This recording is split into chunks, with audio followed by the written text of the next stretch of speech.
Solving equations by inspection is literally what it sounds like. It's inspecting the equation and just figuring out what the answer could be. Now, when you were in primary school, you would have seen equations looking more like this, with the mystery number in a box like that, and you've got to work out what number goes in the box. Here we've got 3 lots of something, and once we've got that, if we add 1, we get 7. Now, a little bit of trial and error here. I can see that before I added the 1, it must have been 6. So I'm really saying 3 lots of something is got to be 6.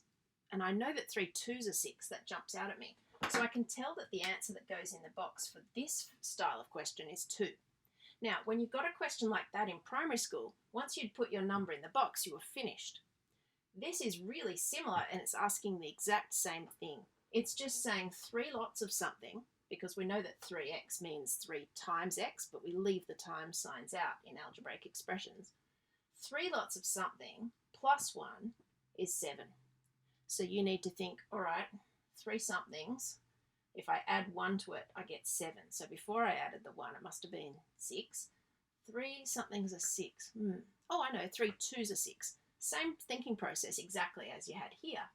But here you need to answer it a little bit differently. For a start, there's nowhere here to write down the 2 like there was here. So you need to say, hey, I've figured out that the x, it's in disguise. It must actually be a 2.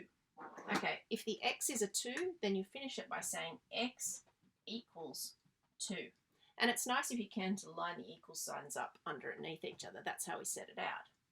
Now, this is a nice simple one, and when you're solving equations by inspection, it's only really possible to do for ones that are pretty straightforward. Once they get a bit harder, you're going to need another method. When you're finished, though, the good thing about this is that you can actually always tell if your answer is correct by substituting the answer that you got back into the equation that you were given. So here I've worked out that x equals 2. Let's check if I'm right. If x is 2, then I've got 3 2s, that's 6. Is 6 plus 1 7? Yep, okay, so I must have got it right. Let's practice with another one. 4x minus 3 equals 17.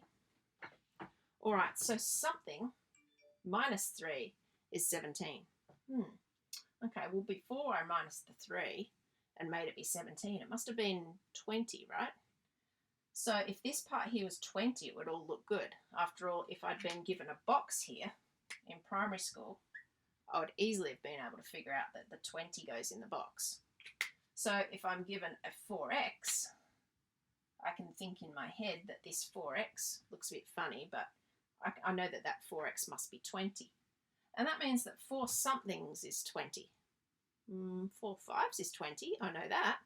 Okay, so the x must stand for 5. So you write down, hey, I know the answer, x equals 5. And then you double check your answer by substituting that back in. 4 5s are 20, minus 3, yeah, that'll give you 17. So that's definitely the answer.